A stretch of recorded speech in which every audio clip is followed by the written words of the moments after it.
Problem কি তোমার? আমি তোমার হাজবেন্ড, অপরিচিত কেউ না। কি প্রবলেম বলো, বলো প্রবলেম কি তোমার, বলো না কেন?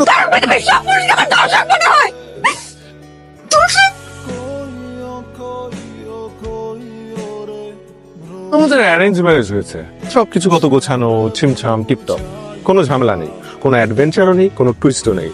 তাই তুমি ফাস্ট ড্রাইভিং করে এক্সাইটমেন্টের অভাব পূরণ করছো। তবে আমার না খুব ইচ্ছে ছিল একটা প্রেম করে বিয়ে করব।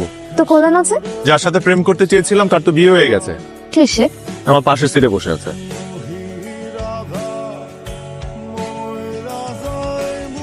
যাও, অফিসে লেট হয়ে যাচ্ছে। বাই। আগামীকাল রাতে যে বাবার দীপা আসবে আমাদের সাথে ডিনার করতে, মনে আছে? মনে আছে। সকালে অফিসে যাওয়ার আগে যদি কিছু লাগে আমাকে বলো, আমি কিনে দিয়ে যাবো। কিছু লাগবে না, বাসায় সবকিছুই আছে। এসে রিমোটটা করি। কি আরে এভাবে কি ঘুমানো যায় নাকি? এসি টেম্পারেচার 28 দিয়ে রেখেছো তুমি, পুরো ঘর তো গরম হয়ে গেছে। এর থেকে তো ফ্যানের বাতাস ঠান্ডা, ফ্যানটা ছেড়ে দিই। খবরদার ফাহিম, তুমি রিমোটে হাত দিবা না। তাহলে কোথায় হাত দেবো? তোমার হাতে?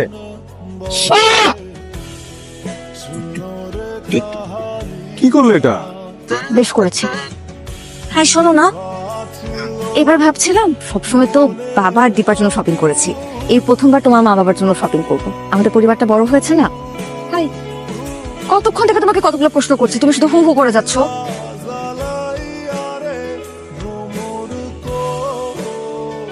Sorry, really sorry.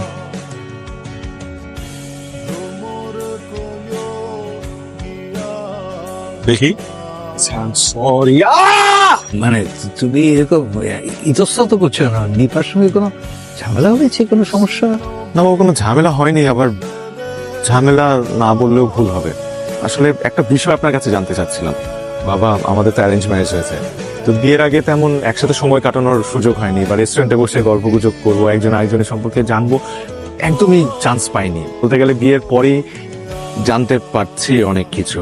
নিপার কি কোনো প্রবলেম আছে বাবা? নিপার কোনো প্রবলেম? জি। তো আমার জানা মতে তো ওর কোনো প্রবলেম নেই। কেন, ও কি কিছু করেছে? জি বাবা, করেছে। কি করেছে?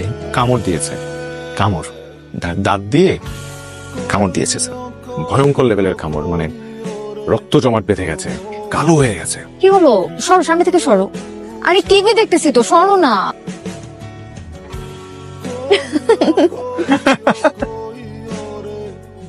দেখি রিমোটটা।